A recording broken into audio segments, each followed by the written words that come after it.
आप ये समझ रहे होंगे कि असंवैधानिक परिपाटी मैं क्यों कह रहा हूं, क्योंकि एक ऐसा ड्राफ्ट जिसकी कोई भी लीगल एंटिटी नहीं है और उस ड्राफ्ट के आधार पर कंसल्टेंट चयन की प्रक्रिया को आगे बढ़ा रहे हैं। मैं आपको स्पष्ट कर देना चाहता हूं, माननीय उच्च न्यायालय दिल्ली हाई कोर्ट की 2 सदस्यीय बेंच ने कहा कि कोई भी ड्राफ्ट मसौदा लीगल एंटिटी नहीं होगा। अगर लीगल एंटिटी नहीं होगा तो जो उत्तर प्रदेश में 42 जनपदों को असंवैधानिक तरीके से बेचने की साजिश की जा रही है, ये इलीगल प्रोसेस के तहत कार्रवाई को आगे बढ़ाया जा रहा है। सबसे बड़ी बात यह है कि जहां तक अगर पावर कारपोरेशन का प्रबंधन ये समझता है कि उत्तर प्रदेश में असंवैधानिक परिपाटी के तहत 42 जनपदों को आप औने पौने दाम में बेच देंगे, संविधान आपको इस बात की इजाजत नहीं देता। आपको लग रहा होगा कि ट्रांजैक्शन एडवाइजर रख लेने से ये बिजली विभाग का निजीकरण हो जाएगा।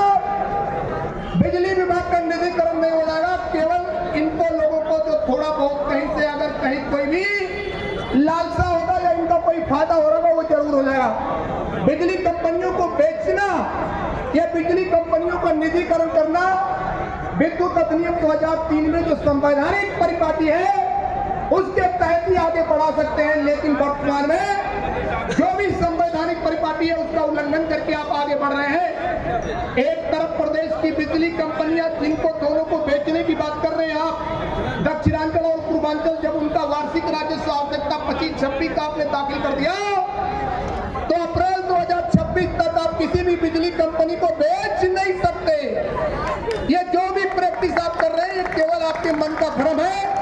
मैं आपको आज फिर एक बात स्पष्ट कर देना चाहता हूं कि प्रदेश की बिजली कंपनियों को कोई भी नहीं बेच पाएगा, कोई भी नहीं बेच पाएगा। ये केवल एक फेस है जो आप लोगों के धैर्य की परीक्षा ली जा रही है। वो देखना चाहते हैं कि अगर आपकी कंपनियों को औने पौने दाम में बेचेंगे तो आप उसका संवैधानिक तरीके से कितना विरोध करेंगे। लेकिन उनको ये लग जाना चाहिए कि जो संवैधानिक विरोध आप अपने मंसूबे को, अपने अधिकार को प्राप्त करने के लिए कर रहे हैं, निश्चित तौर पर वो पूरी तरीके से संवैधानिक है और संवैधानिक लड़ाई की जीत हमेशा होती है। देर है लेकिन अंधेर नहीं हो सकती। आज देखिए सबसे बड़े दुर्भाग्य की बात है, एक तरफ आप वेबसाइट पर और आप टेंडर प्रोसेस में डालते हैं कि जो निजीकरण की प्रक्रिया है, जो उनका pre bid conference UP power corporation में होगा। यूपी पावर कारपोरेशन में तो हमको लगता है कंसल्टेंट नामक कोई चिड़िया भी नहीं नजर आ रहा है। वर्तमान में कहां चला गया, वो कहां जाके प्री बिड कॉन्फ्रेंस कर रहा है। ये इलीगल प्रोसेस है। अगर आपने प्री बिड कॉन्फ्रेंस की लोकेशन डिक्लेयर कर रही है और उस लोकेशन से भी आप भाग रहे हैं, इसके मतलब दाल में कुछ काला है और यहाँ तो पूरी दाल ही काली है। तो सवाल ये उठता है कि आप हम सब संवैधानिक तरीके से इस आवाज को कितना बुलंद करेंगे। इस आवाज को अगर आप बुलंद करके अपनी लड़ाई को आगे बढ़ाएंगे, मैं आपको बता देना चाहता हूं इस लड़ाई को इनको हम जीतने नहीं देंगे। इस लड़ाई को इनको हम जीतने नहीं देंगे, चाहे जितनी दूर तक इस लड़ाई को ले जाए। ये तो कहते हैं कि ट्रांजैक्शन एडवाइजर के लिए अब तैयार है, हम तो कह रहे हैं कि हमने तो high court, appeal, supreme court सबकी याचिका ही हमारी तैयार है। आप आगे तो बढ़ो, आप आगे तो चलो, हम आपको बताएंगे कि आप कैसे आगे बढ़ेंगे।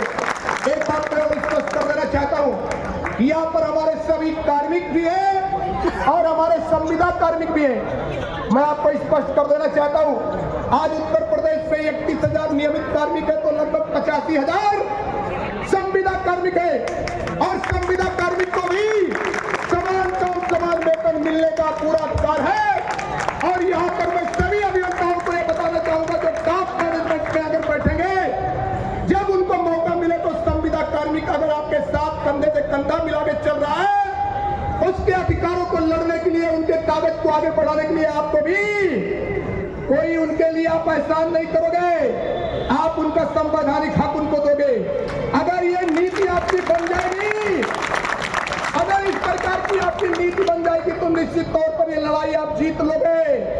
आप कहते हो न बटेंगे न कटेंगे, तो फिर ये भी आपको सोचना होगा आपके साथ जो कंधा से कंधा मिला के चल रहा है वो आपका भाई और आपका बहन है।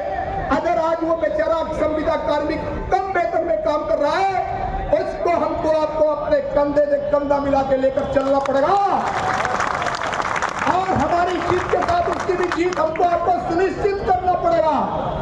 उसकी जीत हमारी जीत और हमारी जीत उसकी जीत है। जब इस नारे के साथ आप आगे बढ़ेंगे तो निश्चित तौर पर हमारी आपकी लड़ाई एक अंजाम पर जाएगी। इन्हीं सब बातों के साथ मैं एक बात केवल अंत में कहना चाहूंगा, जिसको जहां लिखाना है लिखा लो, जिसको जहां दर्ज करना है ये दर्ज कर लो। ये मैं आपको स्पष्ट कर देना चाहता हूं, निजीकरण इस साल को छोड़ दो 10 साल नहीं होने देंगे और हमें पता है कि आप करके देखो, हम उस लड़ाई को आगे बढ़ाएंगे और संवैधानिक तरीके से सभी लोग एकजुट रहिए, सभी लोग एक साथ रहिए, न बटोगे न कटोगे जो नारा देते हैं, लेकिन उसमें ये भी आपको सोचना होगा, जितने लोग यहाँ बैठे हैं उनको आपस में भाईचारा भी अपनाना होगा। ये नहीं है कि अगर आप भाईचारा नहीं अपनाओगे कहीं भी आप समझ लीजिए। इसलिए मैं भाईचारा की बात कर रहा हूं। अभी मैं देख रहा हूं हमारा ये संविदा कार्मिक का लीडर कितने दिन से संघर्ष किया, इसने बहुत सी थपेड़े झेले इसने। इसको अगर हम आप भीड़ बटोरने का मशीन समझेंगे तो आंदोलन भटक जाएगा, आंदोलन भटक जाएगा। इसलिए सभी लोग कंधे से कंधा मिलाकर एक साथ अपनी आवाज को बुलंद करो। जीत हमारे कदमों में फड़फड़ाएगी और हम जीत कर एक नया मुकाम स्थापित करेंगे और सभी लोग एक सुर से ये कहेंगे कि बिजली विभाग हम सबका है, अपना है, उपभोक्ताओं का, कार्मिकों का, संविदा कार्मिकों का, और हम लोग इस विभाग को नहीं बिकने देंगे। इन्हीं सब बातों के साथ मैं अपनी बात को समाप्त करता हूं। जय भीम, जय भारत।